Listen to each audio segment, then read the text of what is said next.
Publicis Groupe, the world's third largest communications group, reports results for the first half. Maurice Lévy, welcome. Bonjour. You are the CEO of Publicis Groupe. What are your comments on your first half results? H1 and Q2 have been seriously affected by the exchange rate ratios. We have an impact of 148 million euros on revenue for the first half, 81 million euros for only the second quarter. So this is something which has affected our increase, which is showing 0.2% instead of 4.8% at constant exchange rates. Regarding organic growth, we had seen since roughly last fall that the phasing will be unfavorable this year. And we were expecting a second quarter which was slowing down. The reality has been not only confirmed, but a little bit stronger than expected. And we have a growth in the second quarter which is relatively modest at 0.5%, leading for H1 to an organic growth at 1.8%. Could you elaborate on some of the reasons for the slowdown in the second quarter? The reasons for this modest growth are threefold. First, Europe has been negative. We had a first quarter which was positive for Europe since a long time, and we were quite pleased, and we were considering that maybe Europe was getting out of its difficulties. The reality is that Q2 has been negative by 2.4%, leading for H1 at a negative organic growth of 0.3%. The second is emerging markets. The growth in emerging markets has not been at the level we were expecting. There is a recovery, definitely yes, in China, and we are seeing a positive growth in China. So the fact that we had a difficult time in Q4 and a little bit in Q1 is now past, and we expect to strengthen that growth in China for the quarters to come. So we feel good about China. India is still with a persistent weakness, and we see some uncertainties with Russia and with Brazil, where we will have the elections soon. So all this has created problems for Q2. And the last aspect is the fact that some clients have postponed or cancelled in an unexpected way some of their investment. And this has led to a sharp decrease in some of our operations. Was there any good news in the second quarter? All in all, we have a Q2 which is not very good, but we have, alongside this bad news, some extremely good news. The first one is that the digital is representing today 40+% of our operation, and the growth during the first half has been 8.8%. Most of the decline, or all the decline, is coming from the analog business. The second good news is the fact that we have seen a very strong growth in the healthcare operations. And everyone remembers that healthcare was an operation which was going underway some restructuring due to the industry. The results have been extremely positive, and we have some very strong results with double-digit growth. Our media operations are also posting some very good growth. So when you look at this, you can see that our strategy is right, that our operations are extremely solid, and the hiccup of the second quarter is just a hiccup.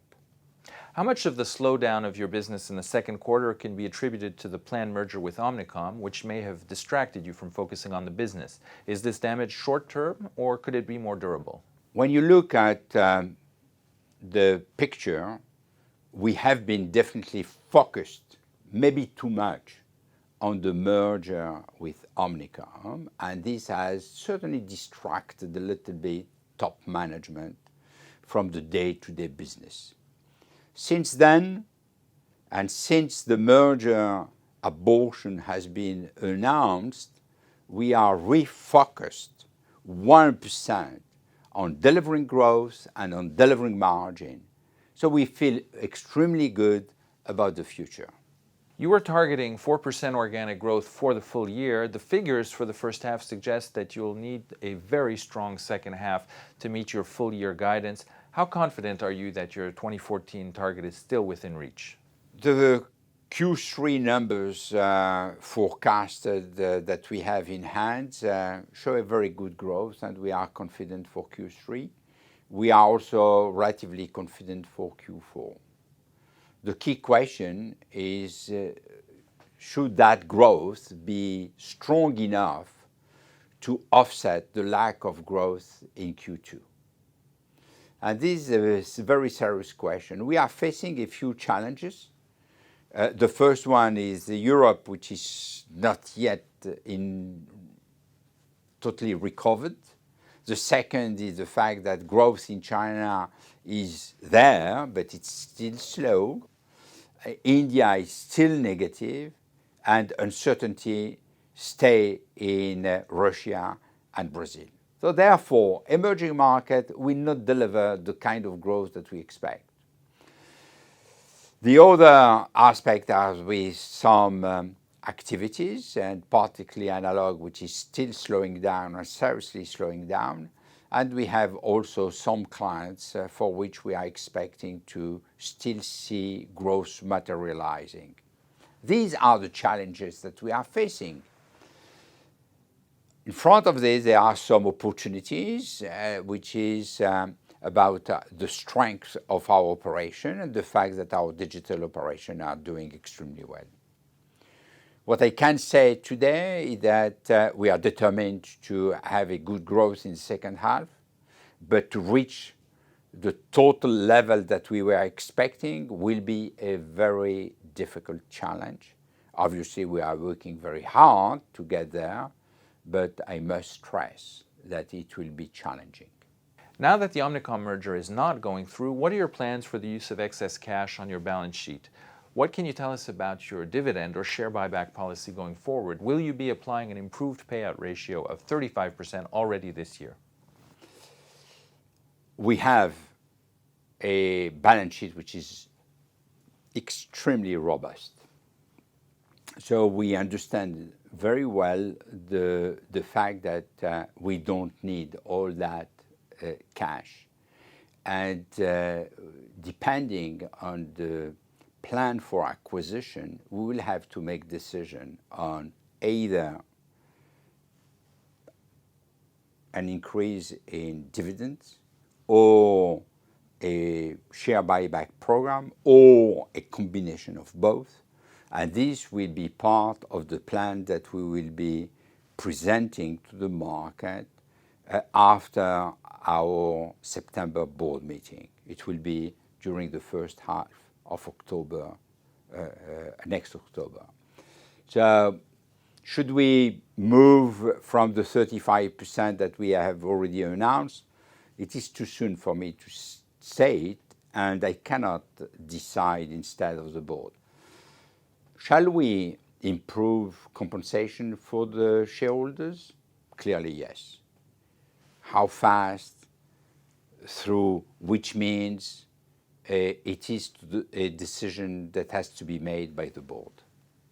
What can you tell us about your acquisition strategy going forward now that you're not doing a mega merger? Are you targeting more bolt-on acquisitions? Are pure technology acquisitions still needed?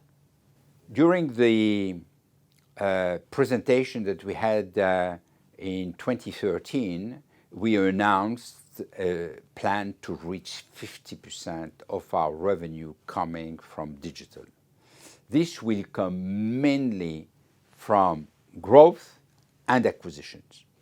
The growth is there because we had recently, and we just announced, 8.8% for the first half 2014. We expect that growth to be maintained, sustained, and maybe to be increased.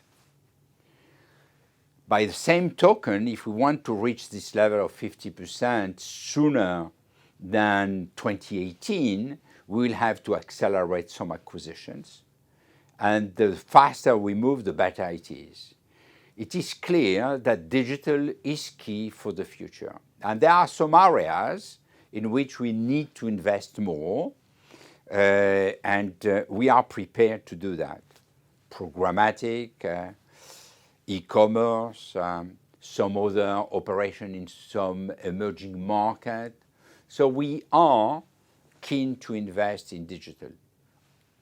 Digital will not represent 1% of our investment. It will represent maybe 60 to 70%, and we will have some localized acquisition to strengthen some operation, either in emerging market or in digital in some specific markets. There's been some debate lately about whether the trend towards programmatic buying, managed in-house by clients, means that the ad buying agencies are going to get squeezed out of the loop. What can you tell us about the implications of targeting and programmatic buying for ad buying agencies over the next 5 years? Should we be concerned that you will be disintermediated? Disintermediation is a word that we have started to hear since the last years of the last century. I remember 97, 98, everyone was speaking already about disintermediation. And again, in the middle of the 2000s, we have heard many times that we will be disintermediated by Google and then by Facebook, and I don't know who else. I don't underestimate the risk of disintermediation with programmatic. The good answer is not to be scared by disintermediation. The good answer is to think about the client and to think about the needs of the client and to offer the best needs at the best price. If we are not good enough, we will be disintermediated and we will deserve it. If we are good enough, we will not be disintermediated and we will deserve to have even a raise in our fees. My conviction, based on the work that we have done with AOD, Audience on Demand, and all the development that we have done around this program, is that we will not be disintermediated and we will grow in that segment.